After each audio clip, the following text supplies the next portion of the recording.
أعوذ بالله السميع العليم من الشيطان الرجيم بسم الله الرحمن الرحيم اقرأ باسم ربك الذي خلق خلق الإنسان من علق اقرأ وربك الأكرم الذي علم بالقلم علم الإنسان ما لم يعلم قال الله تعالى بسم الله الرحمن الرحيم يا أيها المدثر قم فأنذر وربك فكبر. ہر قسم کی حمد و ثنا تعریف کی بریائی اللہ عز و جل کے لیے ہے. بہت بہت حمد و ثنا خاتم نبی جی جناب محمد رسول اللہ صلی اللہ علیہ وآلہ وسلم کی ذات اقدس کے لیے. قابل سناپرین عزت ماں بھائیوں بزرگوں اور دوستوں، پہلی وحی ہوتا کہ نبی صلی اللہ علیہ وسلم پہ آئی ہے. ایک قرآن اس لیے ربی اللہ کی صنعت پیارے حبیب پڑھیے اپنے رب کے نام کے ساتھ. پہلی وحی میں تعلیم کی طرف، علم کی طرف رہنمائی کی گئی. پڑھنے کا کہا ہے. کوئی مذہب دنیا میں ایسا نہیں ہے جو تعلیم کے بارے میں اتنا حساس ہو جتنا یہ اسلام ہے. اب کسی مذہب کو اٹھا کے دیکھ، پہلی وحی اللہ تعالیٰ نے شروع یہاں سے کیا جا رہا ہے. ایک پیارے حبیب آپ نے سیکھنا ہے، اور پھر یہاں پہ بس نہیں کی کہ آپ نے علم لیا، تعلیم حاصل کی، بس نہیں.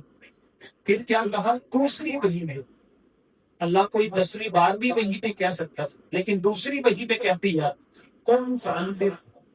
جو سیکھنا ہے اب سکھانا بھی ہے، ڈرانا ہے. پیارے حبیب کھڑے ہو گئے، ڈرانا شروع کر دیجیے، لوگوں کو بتائیے.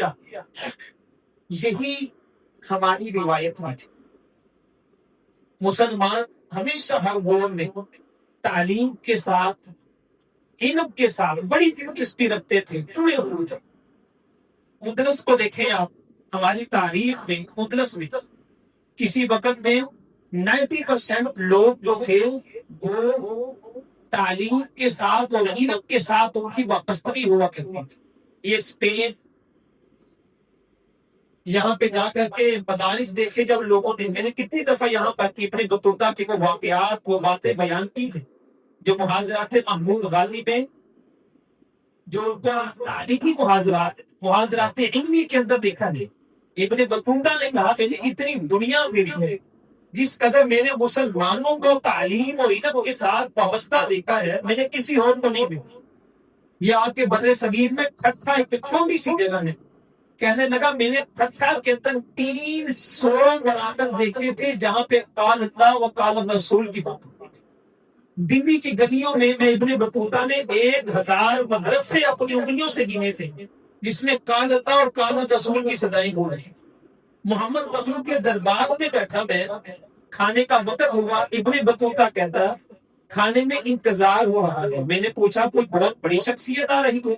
کہا نہیں، جب تک 600 فقہا علماء محمد مغلوب کے دسترخوان پر نہیں بیٹھتے اس وقت تک کھانا شروع نہیں ہوتا. ہارون الرشید کے زمانے میں ہارون الرشید کے بیٹے دیکھے آپ، علماء میں جھنڈے اٹھایا کرتے تھے بادشاہ کے گھر. تو بر صغیر میں اس قدر یہ تعلیم ہم نے دیکھی. یہ مسلمانوں کا ورثہ تھا نا. بر صغیر کے اندر 99% لوگ جو تھے وہ نابغہ روزگار اور علم کے ساتھ دلچسپی رکھنے والے تھے. 99% لوگ. اور آج یہی کچھ یورپ کے اندر دیکھیں آپ، فن لینڈ دنیا کا سب سے بڑا نظام تعلیم، سب سے اچھا. آج وہ فن لینڈ ہے یا نیوزی لینڈ ہے. آج ہم بات کریں گے ایک دو چیزیں. آپ نے دیکھا ہوگا آج کل سوشل میڈیا پر امتحان کو لے کر کے انڈیا میں بڑی گہما گہمی. آج مودی سرکار کو بھی خطرہ لاحق ہے کہ کسی وقت بھی میرا تختہ الٹ سکتا ہے. اس لیول کے اوپر وہ نوجوان نکلے ہیں. کس وجہ سے؟ ایک امتحان کے لیک ہونے کی وجہ سے. اور یہ بڑی اچھی بات ہے. کسی قوم کے نوجوانوں کا اس لیے نکلنا، وہ بے روزگاری کی وجہ سے نہیں نکلے، مہنگائی کی وجہ سے نہیں نکلے، وہ صرف اپنا حق لینے کے لیے کہ پرچہ جس کے لیے ہم اتنی محنت کرتے ہیں، اور وہ پرچے میں اچھے نمبر لے کر کے اچھے لوگوں کے بچے جو ہیں، امیر لوگوں کے بچے آگے آ جائیں. اس وجہ سے وہ پورے کے پورے سسٹم کو چیلنج کر کے بیٹھے ہیں. تو آج ہم نے ان شاء اللہ تعالیٰ خطبہ جمعہ میں یہ کچھ چیزیں دیکھنی ہے. بر صغیر کے اندر آپ دیکھیں کہ دو زبانیں تھیں، فارسی اور عربی زبان. فارسی زبان سرکاری زبان تھی اور عربی زبان علم کی زبان تھی. ایک لفظ بولا جاتا تھا، آپ نے سنا ہوگا، یہ بندہ عالم بھی ہے اور فاضل بھی ہے. فاضل کہتے تھے جسے فارسی زبان آتی تھی، اس نے ابتدائی تعلیم حاصل کی، یہ فاضل ہے. اور جو پھر دینی تعلیم حاصل کرتا تھا، عربی سیکھ لیتا تھا، اسے کہتے تھے یہ عالم بھی ہے اور فاضل بھی ہے. یہ تھا ہمارے بر صغیر کا حال. اب تو ہم نے سسٹم ہی بڑا عجیب کر دیا نا جی. اب تو 30% پاکستان کی خواندگی ہے جو اس وقت کالج اسکولوں کے ساتھ منسلک ہے، صرف 30%. اب تو ہمارے کالج جو ہیں جھوٹے نام ڈال ڈال کے حکومت کو دے رہے ہیں، ہمارے پاس اتنی تعداد ہے اتنی تعداد، حالانکہ تعداد کوئی نہیں ہے. اب تو اسکولوں والے یہ بھی کہہ رہے ہیں فیسیں بھی آپ نہ دیں، آپ آئیں ہم سے تعلیم حاصل کریں. آپ اندازہ لگائیں بہاولپور یونیورسٹی جس کے باہر لائنیں رکھی ہوتی تھی کسی وقت میں کہ داخلہ نہیں ملتا تھا، ہم نے پچھلے سال 2025 میں دیکھا بہاولپور یونیورسٹی نے کوئی 6 مرتبہ اپنے داخلے کو اناؤنس کیا، بچے تعلیم حاصل کرنے نہیں آئے.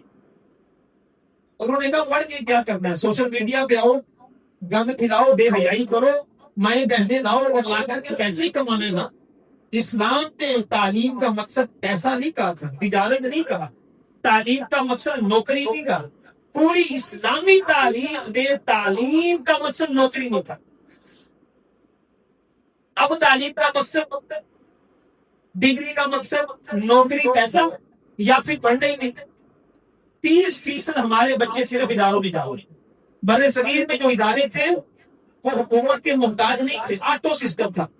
وہاں میں مدرسے کی زمینیں ہوتی تھی، ٹھیکے آیا کرتے تھے، اور مدرسے کے اندر کسی بچے کو بھی اس لیے نہیں پڑھایا جاتا تھا. ہندو بھی پڑھتے تھے، سکھ بھی پڑھتے تھے، مسلمان بھی پڑھتے تھے، لیکن وہ سارے ادارے انڈر مسلمانوں کے ہوتے تھے. ہندو بھی مسلمانوں کے ساتھ بیٹھ کے پڑھا کرتے تھے.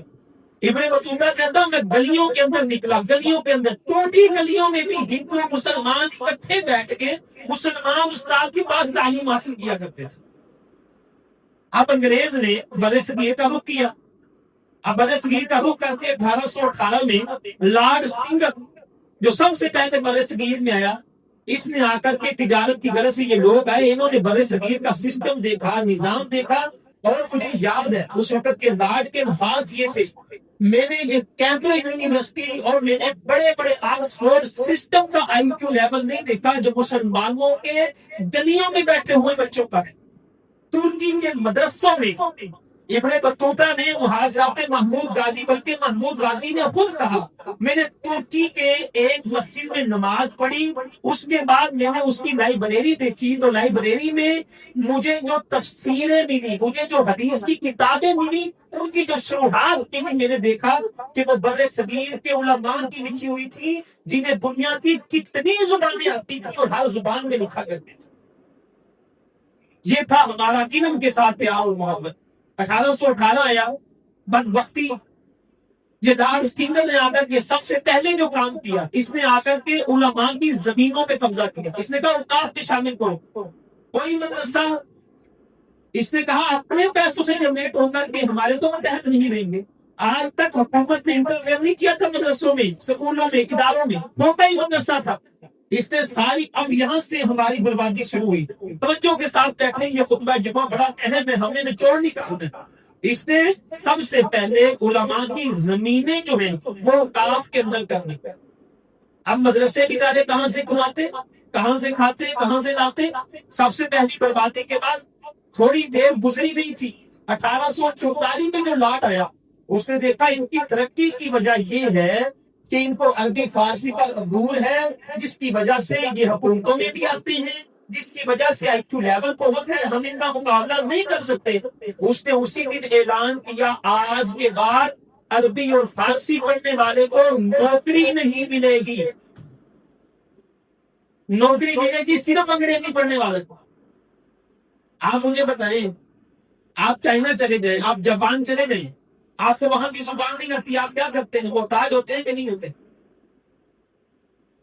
جس کی رہنمائی آپ لے رہے ہیں وہ آپ کو غلط گائیڈ کر دیتے ہیں. بعض اوقات گوگل میپ جو ہے وہ ایسا غلط گائیڈ کرتا ہے کہ بندے کی گاڑی کی بریک بڑی مشکل سے لگتی ہے، سامنے تالاب ہوتا ہے. اگر وہ آپ کو بند گائیڈ کر دے تو آپ کو برباد ہو گئے نا پھر.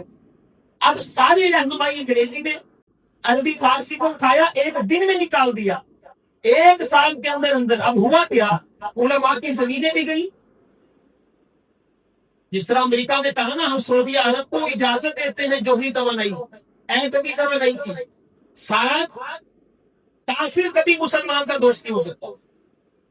ساتھ اس نے کہا کہ اسرائیل کو تسلیم بھی کرے. اس میں بدلے میں جانے والی کیا بات ہے وہ؟ ہم اسی وقت سمجھ گئے تھے کہ سعودیہ کے اوپر یہ اتنا بڑا احسان امریکہ ایسے نہیں کر رہا، میرے پیغمبر کا فرمان غلط نہیں ہو سکتا. سعودی عرب کو بھی اللہ نہیں دیا، انہوں نے کوئی عطا نہیں دیا امریکہ کو استعمال ہونے کے لیے. اڈے تھے امریکہ میں، ایک جہاز بھی ایران میں ہلاک نہیں اڑا سعودی عرب سے. کافر کا بھی دوست ہو سکتا ہے ہمارا.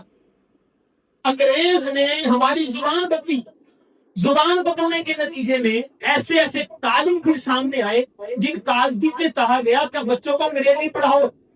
سر سید احمد خان جیسے لوگوں نے پھر انگریزی اس لیے مسلمانوں میں آئی. جب قومیں مغلوب ہوتی ہیں سب سے پہلے ان کا رہن سہن بدلا جاتا ہے، ان کے رسم و رواج بدلے جاتے ہیں، ان کی زبان بدلی جاتی ہے. زبان بدل دی. اب انگریزی پڑھنا مجبوری بن گیا. اب ہندو بھی ہم سے آگے نکل گئے، ان کو موقع مل گیا ہندوؤں کو، پھر اشتعال دلوایا گیا. اس کے بعد بیڑا گرک ہمارا کہاں پہ ہوا؟ اللہ اکبر. انگریز نے ہمیں لالچ دی ہے، اس نے کہا ہم آپ کو نا زمینیں واپس کر دیتے ہیں، آپ ہاسٹل کو ہیں، آپ لے کر کے امتحانی سسٹم. عزیزو یہ ہے خرابی کی وجہ جو آج کے خطبہ جمعہ کا مقصد. اس نے کہا آپ لے کر کے آئیں امتحانی سسٹم. 1400 سال کی مسلمانوں کی تاریخ میں 1200 سال امتحان نہیں ہوتا تھا. کبھی اسلام پہ امتحان نہیں ہوا، کبھی اللہ کے نبی نے صفا کے طلبہ کے درمیان امتحان نہیں دلوایا. سورہ بقرہ کا ترجمہ کیسے آتا ہے کیسے نہیں کرتا. اس نے کہا بھائی امتحانی سسٹم دو. امتحانی سسٹم سے کیا ہوگا؟ والد کی ذہنی اذیت میں، والدہ کی ذہنی اذیت میں، استاد کی ذہنی اذیت میں، بچہ کی ذہنی اذیت میں. ہمارے مدرسوں کے مدرسین میں امتحان اس لیے نہیں ہوتا تھا کہ بیٹا تم نے پڑھنا ہے، تم نے صاحب ہنر سیکھنا ہے، نوکری نہیں کرنی. 1200 سال کی تاریخ میں مسلمان نے نوکری نہیں کی. جو عہدہ ہوتا تھا وہ عہدہ ایک وظیفہ ہوتا تھا کہ تو اس قابل ہے تو اس وظیفے کو لے لے. اور امام ابو حنیفہ جیسے لوگوں کو جب بادشاہ نے بلا کے کہا تھا امام ابو حنیفہ آپ قضا کا عہدہ قبول کر لیں، امام ابو حنیفہ نے کہا تھا میں چھڑیاں کھا لوں گا، کوڑے کھا لوں گا، مر جاؤں گا، قضا کو عہدہ قبول نہیں کروں گا. امتحانی سسٹم آیا. اب ٹینشن کسے ہے؟ فیل ہونے والے بچے کو ٹینشن نہیں ہوتی، اور پتا میں پڑھے ہی نہیں. اب ٹینشن اس بچے کو بن گئی جو فرسٹ نہیں ہے. اب ٹینشن والدین کو بن گئی میرا بچہ فرسٹ کیوں نہیں آیا. اب ٹینشن کس کو بن گئی؟ پورے خاندان کو بن گئی. سارا نقل والدہ امتحان آتا ہے، ابھی میٹرک کا امتحان آنے والا ہے نا، دیکھیے گا اگلے دن کا اخبار پڑھے آپ تو بچوں نے کیا کرتے ہیں؟ ابھی بچے خودکشی کیوں کرتے ہیں؟ ذہین بچہ کرتا ہے کہ نالائق بچہ کرتا ہے؟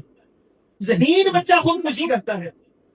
انہوں نے کہا کہ اسلام کے اندر امتحانی سسٹم نہیں، تم لے کے آؤ امتحانی سسٹم. اور امتحانی سسٹم دے کے کہا کیا؟ یہ ہے جو چیزیں ہمیں سمجھ نہیں آ رہی. پاکستان میں کتنے نمبر والا پاس ہے؟ نہیں پتا. 33 نمبر والا پاکستان کے پاس ہے. جس کو 33 نمبر چاہیے وہ 100 نمبر کے لیے پڑھے گا. عرب یونیورسٹیوں میں 60 نمبر والا پاس ہے، یورپ کی یونیورسٹیوں میں 70 نمبر والا پاس ہے. میرٹ کیا رکھا ہم نے ڈاکٹر بننے کے لیے؟ 99 کتنے پرسینٹ نمبر اس دفعہ میرٹ، اتنے پرسینٹ، 100% نمبر میرٹ. میرٹ ہم نے دیا اتنا ہائی اور پاس کتنے نمبر والا؟ کمال نہیں کر دیا. ہر ساتھ پہ الو بیٹھا ہے، انجام گلستان کیا ہوگا؟ آپ اندازہ لگائے. میں اپنے بیٹے کو کہہ رہا ہوں بیٹا تو نے ڈاکٹر بننا ہے، اور ڈاکٹر کے لیے پاکستان میں میرٹ کیا ہے؟ 99.00 اتنے پرسینٹ بیٹا لوگے تو تمہارا ایڈمیشن ہو سکتا ہے. تم ایم کیڈ میں جا سکتے ہو، فلاں میں جا سکتے ہو. اور میرے پاکستانی قانون کے مطابق 33 نمبر والا بندہ پاس ہے. اب وہ بچہ کہتا ہے پاس ہی ہونا بابا میں نے 60% کیے 65% لے 33% نہیں لیے. اور بھائی اس کے بعد آگے کیا نقصان ہوا؟ اسلام کے اندر امتحانی سسٹم نہیں تھا. ہر بندہ پڑھتا تھا. کیوں؟ آگے نکلنے کے لیے نہیں پڑھتا تھا. وہ ملک کی بہتری کے لیے. ہم نے 1200 سال جو حکومت کی ہے للو پنجو حکومت کی ہم نے. آپ کبھی اقبال کو پڑھ کے دیکھے نا. کبھی اقبال کو اقبال نے استعمال نہیں کر دیے جوہر میں جا کر کے. کبھی اقبال نے رونا رویا اپنا. اقبال نے تو اللہ کے بندوں یہ دنیا کا 7واں عجوبہ جس بندے نے استاد احمد معمار نے بنایا تھا کبھی سوچا ہے کون تھا یہ؟ اقبال شیخ احمد سرہندی کی بات کرتا ہے. شیخ احمد سرہندی کے ساتھ صف میں بیٹھ کے دین کا علم سیکھنے والے بندے نے دنیا کا 7واں عجوبہ بنایا ہے. یہ بل کلنٹن آپ کا صدر امریکہ کا جب آیا نا اس نے 7واں عجوبہ دیکھا. اس نے کہا شکر ہے کہ میں نے دنیا کا 7واں عجوبہ دیکھا جو مسلمان نے بنایا ہوا. دنیا کا 7واں عجوبہ بنانے والا مدرسے کا طالب علم تھا. آج ہم پکڑے نہیں جاتے. اور کبھی تم نے مدرسوں کی تعلیم دیکھی ہے؟ ان بیچاروں کے ساتھ ظلم کیا ہوا ہے؟ ایک سیکنڈ مدرسے کا آتا ہے پوری دنیا میں دیکھا جاتا ہے. کبھی یونیورسٹیوں میں جائیں نا آپ جا کر کے دیکھیں اسکولوں کالج میں جائیں آپ اور بہاولپور کا پروفیسر 2600 بچوں کے ساتھ زنا کر کے سیکنڈ بنا گیا. اس میں کسی کی زبان نہیں کھولتی. لوٹے پاس مولوی بن جاتا ہے. آپ حیران ہوں گے. تعلیم نہیں بندوں کے پلے. یقین کریں آپ تھوڑا سا نالج لے کر کے تھوڑی سی سچی باتیں چار تیار کر کے طاہر القادری کو دنیا کہتی بہت بڑا عالم نہیں. تفسیر لکھ دی کتابیں لکھ دی. اس کا کل کہیں وائرل ہوا کہ ہم بات کہتے ہیں بھائی نالج اور چیز ہے علم اور چیز ہے. اللہ کے نبی نے علم کا سیکھو نالج نہیں کا. دنیا میں پہاڑ اتنے ہیں زمین ایسی ہے فلاں ایسا. یہ علم نہیں نالج ہے. علم صرف قرآن و حدیث ہے. طاہر القادری کتنا بڑا آدمی لوگ اس کے پاؤں پکڑتے ہیں. کہنے لگا جی قرآن مجید میں 2 عورتوں کا تذکرہ ہے. 2 عورتوں کے نام پہ سورت آئی ہے. ایک النساء اور ایک سورہ مریم. اللہ نے قرآن مجید میں مرد کے نام کی سورت ہی کوئی نہیں اتاری. کسی بندے نے کہا جی پھر کہتا مجھے کیا پوچھو اللہ سے پوچھو. اللہ نے مرد کو فرقیت ہی نہیں دی. یہ کل کا کلپ ہے حضرت صاحب کا پرسوں کا. سورہ یوسف مرد کے نام پہ نہیں. سورہ یونس مرد کے نام پہ نہیں. سورہ محمد مرد کے نام پہ نہیں. اتنی سبھی گفتگو کرنے والے بتا رہے ہوتے ہیں کہ بس پہ کھڑے مولوی کو نہیں پتا. یقین جانیے کوئی 2-4 کتابیں نہ ہمیں پڑھنی چاہیے. انسان کے مینرز کیا ہوتے ہیں انسان کی اخلاقیات کیا ہوتی ہیں. یقین جانے یہ فون چلانے کے بھی کچھ اصول ہیں. میں نے اپنی زندگی کے اصول یاد رکھے. زندگی میں کبھی اس موبائل پر کسی بدتمیزی کا جواب موبائل پر نہ دیں. میری زندگی کا اصول ہے جب تک میرے ساتھ کوئی بندہ یہاں پہ بیٹھ کے یا میرے سامنے بیٹھ کے بات نہیں نہ کرتا میں نے کبھی اس میں کسی بات کا جواب نہیں دیا. جب اتنا دوستہ نہیں ہے ہمارے سامنے بیٹھ کے بات کرو ہم کیوں ریکارڈ کروائیں کہ بھائی تیسرے بندے کو کہ بھائی ہم صفائی دے رہے. نالج اور چیز ہے علم اور چیز ہے. یہ اللہ کے نبی نے 1400 سال پہلے ہمیں بتایا تھا. 1200 سال ہوتے تو دنیا کے اوپر راج کیا ہے اسی وجہ سے کیا تھا. اب امتحانی سسٹم آیا تو استاد کی عزت ہے معاشرے میں. والد کیا بھی روان تو کرتا ہے استاد کا تو میرے بچے کو صحیح نہیں پڑھائے.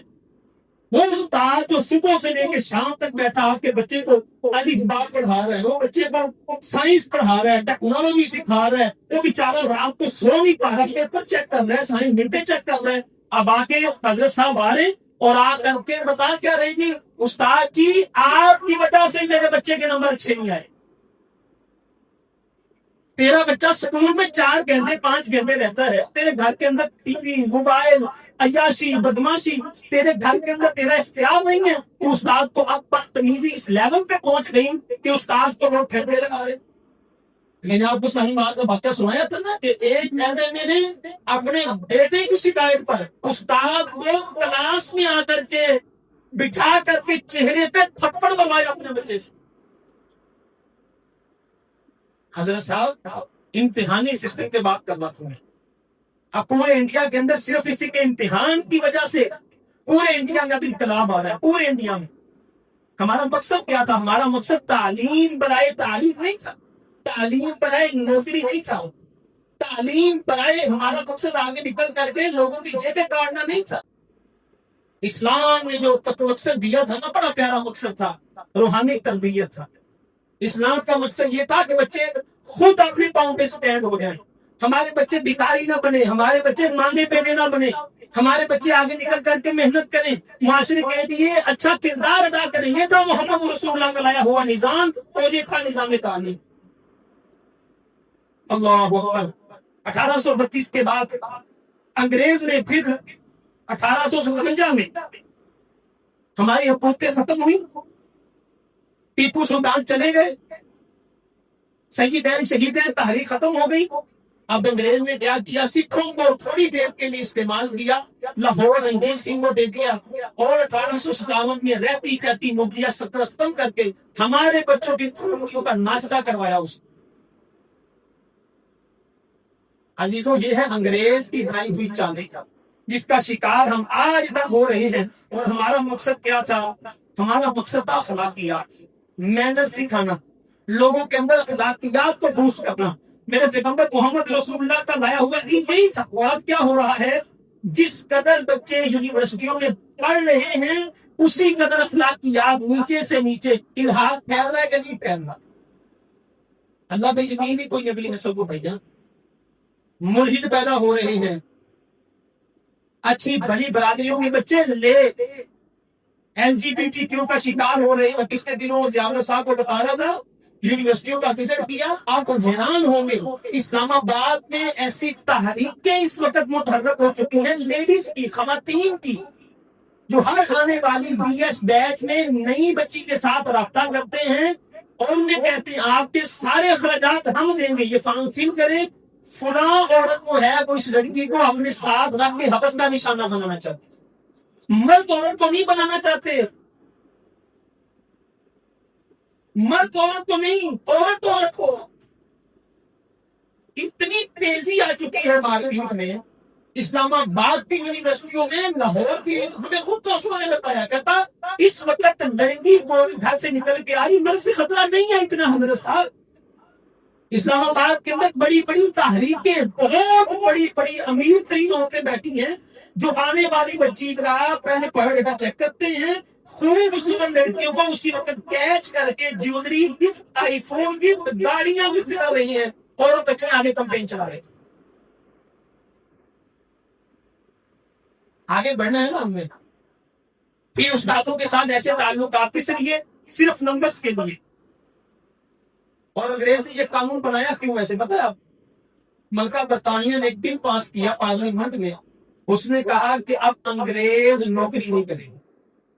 عزیزوں اس بات پہ یاد کر لو، انگریز کا بچہ نوکری، انگریز کا بچہ نوکری، تو لارڈ میکالے جیسے لوگوں نے کہا پھر ہمارے ملک میں نوکر کہاں سے آئیں گے؟ اس نے کہا جتنے مغلوب ممالک ہیں ان کو یہ تربیت دو، ان کا نظام ایسا کر دو کہ ان کے بچے اٹھا اٹھا کے اپنے نوکر ہوگا۔ ہمارا پڑھا لکھا بچہ کہاں جاتا ہے؟ امریکہ جا رہا ہے، یو کے جا رہا ہے، آسٹریلیا جا رہا ہے، وہاں پہ جا کے کیا کر رہے ہیں؟ اور ڈاکٹر عبد القدیر خان سارے نہیں ہوتے، ڈاکٹر عبد القدیر خان کے دل میں آیا تھا اور میں غیروں کی نوکری کرتا ہوں۔ ملکہ برطانیہ نے کہا کہ انگریز نوکری نہیں کرے گا، تو پارلیمنٹ میں لوگوں نے پوچھا پھر ٹائم چینج کون کرے گا؟ پھر آپ کی کمپنیوں بیچ کے منشی پورا کون کرے گا؟ اس نے کہا یہ جو مغلوب بڑے سکریر ہے اس کے بچے کہاں جائیں گے؟ اٹھا کے لاؤ انہیں۔ یہ اکاڑا بھی نوجوان نے بڑا اچھا کام کیا، اس نے بہت ٹیکنالوجی میں بڑا نام کمایا، یقین جانے دوسرے دن پرائیویٹ جیٹ آیا امریکہ سے، اس کو اور اس کی پوری فیملی کو اٹھا کے لے گیا۔ اور ڈاکٹر عبد القدیر خان جیسی غیرت کس میں ہے بھائی؟ وہ ملک چھوڑ کے آ گئے، انہوں نے کہا نہیں میں نے کس کی خدمت کرنی ہے؟ پاکستان کی۔ تے ملالہ کتنے بیٹھی ہے؟ عرفہ کتنے؟ آج کل ملالہ کو بڑے نوبل انعام اور یہ وہ مل رہا ہے، کس لیے مل رہا ہے؟ آپ کے اوپر نیا تیر لانچ ہونے والا ہے بھائی جان، ان قریب دیکھے گانے والی پاکستان میں بہت بڑی انٹرویو لے کے چلے گی، وہ بھی تم کو بینظیر بھٹو بھی وہیں سے آئی تھی، پریشان نہ ہوا۔ معذرت کے ساتھ آپ کے بہت بڑے عہدے کے سربراہان بھی ادھر سے ہی آتے ہیں بات کا۔ انہوں نے کہا کہ یہاں سے نوکر پیدا کرو، امتحانی سسٹم میں نوکر پیدا کرو، اچھے بڑے گھر میں بچہ ہوتا ہے 60 لاکھ روپے لگا کے آسٹریلیا جا رہے، کتے میں ہلا رہے وہاں پہ جا کے یہ لوگ۔ میرے محمد رسول اللہ کا لایا ہوا قانون 5000 سال پہلے، اللہ کے نبی کی پیدائش سے بھی 5000 سال پہلے ابراہیم علیہ السلام نے بیت اللہ تعمیر کیا تو کیا کہا؟ ربنا وبعث فیہ رسولا منہم یتلو علیہم آیاتک ویعلمہم الکتاب والحکمت ویزکیہم۔ اللہ 5000 سال پہلے ابراہیم کہہ رہے اللہ دعا کرو گھر بنا دیا تیرا، اب ایک ایسا مجھے معلم دینا جو لوگوں کو تیری آیتیں پڑھائے، حکمت سکھائے اور لوگوں کا تزکیہ کرے، حکمت سکھائے۔ حکمت ڈاکٹر بن کے حکمت نہیں آتی ہے، وکالتیں کر لی، چیف جسٹس بن گیا، یہ انڈیا کا چیف جسٹس تھا محل آدمی، اس نے کہا یہ تو کافروں کے سارے، آنکھیں کھول کے دکھا، اس نے کہا سارے کافروں تھے، اس نے کہا جی بچے نیک ہو رہے ہیں، سارے نوجوان پریشان ہیں، یہ کام حکومت کر رہی ہے مودی کی، اس نے کہا پھر کیا ہے؟ سارے کافر ہوتے ہیں کہ کوئی ضرورت نہیں۔ ایک نوجوان اٹھا باہر بیٹھا تھا، اس نے راتوں رات آئی ڈی بنائی، کاکروچ کے نام سے اس نے پارٹی کھڑی کی، ایک رات کے اندر اس نے 10 ملین سے اوپر 10 کروڑ سے اوپر اس نے فالوور حاصل کیے، اور ایک بندے نے بھوک ہڑتال کی انڈیا میں، صرف کتنے بندوں نے؟ ایک بندے کی بھوک ہڑتال کی وجہ سے پوری مودی سرکار ہاتھ جوڑنے پر مجبور ہو گئی۔ اس نوجوان نے کہا چیف جسٹس صاحب ہم کاکروچ ہے نا، انڈیا جیسے گٹر میں ہم نہیں رہنا چاہتے، ہم گٹر کو تبدیل کرنا چاہتے ہیں۔ پوری مودی سرکار ہلا کے رکھ دی، ایک پرچے نے، ایک امتحان نے۔ میرے پیغمبر کی دعا کیا تھی؟ مایوسیت کی حکمت اسے کہتے ہیں۔ اس نوجوان نے حکمت سے کام دیا نا، دنیا کو دکھا دیا کہ ہم بڑی طاقت ہے۔ مایوسیت کی میرے پیغمبر نے، ابراہیم علیہ السلام نے دعا کی اللہ تزکیہ بھی کرا، کوئی غیرت بھی سکھائے، کوئی محبت بھی سکھائے، کوئی اخلاقیات بھی سکھائے، کوئی بولنے کا طریقہ بھی سکھائے، کوئی ڈھنگ بھی سکھائے، کوئی والدین کی خدمت کرنے کا انہیں پتہ بھی بتائے۔ جتنا بوٹا بڑھ جاتے ہیں اتنے والدین کے نافرمان ہیں، جتنی بڑی ڈگریاں ہیں اتنے والدین کو ذلیل کر رہے ہیں ہمیں۔ عزیزوں یہ تعلیم والے ہم نے دیکھے نہیں، کتنے لوگ دیکھے انگلی سے اٹھتی ہے مدرسے پہ، مولوی پہ، قاری پہ، کیوں سب کی سن لیتے ہیں؟ ہزاروں مثالیں سربوتا کا بزنس مین ہے، جمعرات کو دن کی رات بعد فوت ہوا کاروبار میں، اور اس کے اپنے بچے اردو کا، اس نے جمعرات کو کہا سر کھانے میں باپ کی لاش رکھ دو، جمعے کو چھٹی ہوتی ہے، باپ کو جمعے کو دفنائیں گے۔ ہاں جی، باپ کو کب دفنائیں گے؟ جمعے کو دفنائیں۔ اقبال نے کہا تھا نا جس تعلیم کا مقصد ہے جہاں میں دو نفع ہو، جس تعلیم کا مقصد روزی روٹی ہو نا اس میں اخلاقیات۔ اقبال جرمنی بیٹھا ہے اور جرمنی کی لائبریریاں دیکھ کے اقبال ہو رہا گاؤں میں، اندر سفید سے ہماری کتابیں اٹھا کر کے اللہ کی قسم، اقبال نے کہا مگر وہ علم کے موتی کتابیں اپنے آبا کی، جو دیکھے ان پر یورپ میں وہ دل ہوتا ہے سیپا۔ کہتا ہماری کتابیں اٹھا کے جرمنی کی لائبریری میں اپنی زبان میں ترجمے کر کے رکھ دیے، اور آج فن لینڈ نے جتنا نظام تعلیم لیا ہے مسلمانوں سے لیا۔ ہمارے نظام کے اوپر وہ لوگ، ہمارے پاکستان کا نظام تعلیم دیکھا ہے آپ نے؟ بے نظیر بھٹو انکم سپورٹ کا بجٹ 857 کے 58 ارب ہے، اور تعلیم کا کتنا دیا انہوں نے؟ 4 ارب شاید۔ اس ملک کے بھکاری پیدا نہیں ہوں گے تو کون ہوں گے؟ ایک بچے کے اوپر 40 روپے کے پتہ نہیں کتنا آ رہا ہے پاکستان کے تعلیم کا سال کا، اور آپ کو یہ بھی اندازہ نہیں کہ پاکستان میں آپ جا کے آج حساب کر لیجیے گا، ممبر کا تقاضا، ممبر پہ جھوٹ نہیں بولا جاتا۔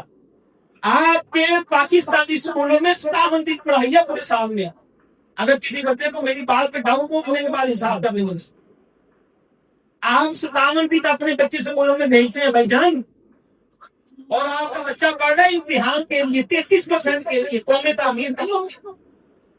میں یورپ کی تعریف نہیں کر رہا، لیکن یہ صرف 2 سے 3 منٹ آپ کو بتاتے ہیں کہ فن لینڈ کا سسٹم ہے کیا۔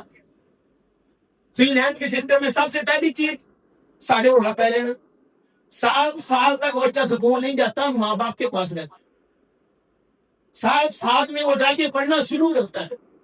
ساڈے جمدے بچے نوں ایڈا بیگ پا دیتے ہیں, کہندے پہلے آندا موٹا نکل گیا, کہندے کدھا جی, کہتے بچے کا بیگ تو گیا سی. بچہ تو بیگ نہیں اٹھا سکتا بھائی, بچے والا اٹھا کے لے کے جاتا ہے. نوکرانی رکھی ہے بیگ اٹھانے کے لیے. 7 سال کا بچہ اسکول جاتا ہے, اور محدثین ہمارے فقہا کتنے سال میں تعلیم شروع کرتے تھے جی؟ 7 سال میں فلاں عالم دین نے, فلاں محدث نے قرآن حفظ کرنا شروع کیا تھا. یہ سنا آپ نے کہ نہیں سنا؟ مسلمان کی تعلیم یہ ہوتی تھی 1200 سال تک کہ 7 سال تک بچہ ماں باپ سے اخلاقیات سیکھتا تھا, ماں باپ کے پاس رہتا تھا, محبت سیکھتا تھا, اور 7 سال میں قرآن مجید کی تعلیم شروع کرتا تھا. 9 سال تک حفظ کرتا تھا. حفظ کرنے کے بعد یہ بچہ پھر دیگر علوم پڑھ کے 20 سال میں اپنا ہنر سیکھ کر کے اپنے ماں باپ کی کفالت کیا. اب وقت نہیں ہے امام شافعی کی والدہ قصہ سناتا, امام بخاری کی ماں کا قصہ سناتا. یہ 7 سال میں علامہ ثانی دائی ظہیر شہید 7 سال میں حفظ شروع کیا تھا. یہ آپ کے بھی کی مثال ہے. اور دوسرا کام والدین کو انہوں نے مینج کیا. اگر والدین جا کے فن لینڈ میں درخواست دیتے نا جی کہ ہمارے بچے کی تعلیم میں حرج ہو رہا ہے, ہمیں چھٹی چاہیے, 6 ماہ کی چنڈی سرکار دیتی ہے اور درخواست پوری دیتی ہے کہ آپ بچے کے ساتھ وقت گزارے. 6 ماہ تک پورا وظیفہ دیتی ہے وہ.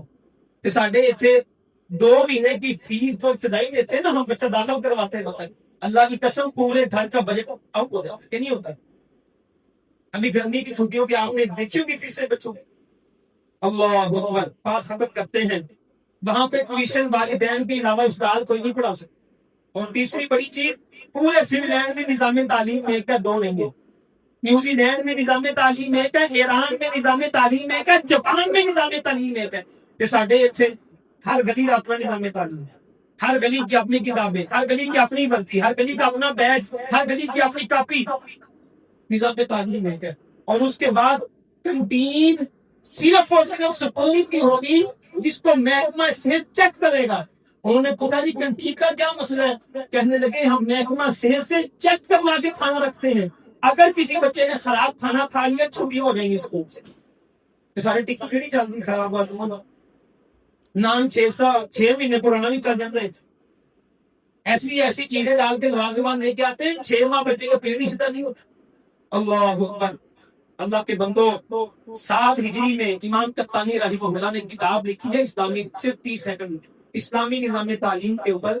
انہوں نے اس میں لکھا ہے ہاسٹل کیسا ہو, کنٹین کیسی ہو, والدین کیسے ہو, بچے کا حلیہ کیسا ہو. یہ ساری چیزیں امام قحطانی کی لکھی ہوئی ان ظالموں نے اٹھا کر کے اپنے قانون بنائے. اور پھر وہ کہنے لگے وہاں استاد تو ہوگا نا وہ آزاد ہو.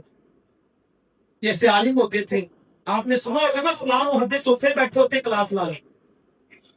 آج یہاں پہ ہم ایسے نہیں کر سکتے. پرنسپل کہتا ہے میری اجازت تو بغیر استاد کر دے, ہم انا کا مسئلہ بنا لیتے. اور پھر وہاں پہ بچے امتحان کے لیے نہیں پڑھتے. آپ کو پتا ہے پورے فن لینڈ نیوزی لینڈ میں کلاس کتنی دیر ہوتی ہے؟ 2 گھنٹے. کتنے گھنٹے نہیں بولے, کتنے گھنٹے؟ اور 2 گھنٹے میں 70 منٹ چھٹی ہے بچوں کھیلنے سے, اور 50 منٹ پورے دن میں کلاس ہوتی ہے. وہ ڈائری بنا کے دیتے ہیں کہ اب یہ کام گھر جا کے والدین نے کروانا ہے. 50 منٹ کی وہ تعلیم پہ فن لینڈ دنیا کا نمبر 1 نظام تعلیم ہے. ساڈے سے بچہ اسکول پہنچتا نہیں, قاری صاحب گھر بیٹھے نے, قاری صاحب سے فارغ ہوا ٹیوشن آ گئی, ٹیوشن سے فارغ ہوا اسائنمنٹیں آ گئی, اسائنمنٹوں سے فارغ ہوا آ کے پھر پاپ نے کہتا تو نہیں پڑھ سکتا, میرے نمبر چنگے چاہیے. وہ ڈپریشن میں جا کر کے خودکشیاں کرتا ہے. اللہ ہمیں سمجھنے کی توفیق عطا فرمائے.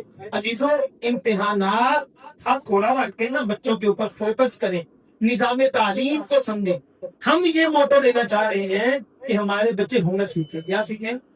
نوکری نہ کروائیں, نوکریوں کے لیے نہ پڑھائیں بچوں کو, اخلاقیات سکھائیں, تربیت سکھائیں.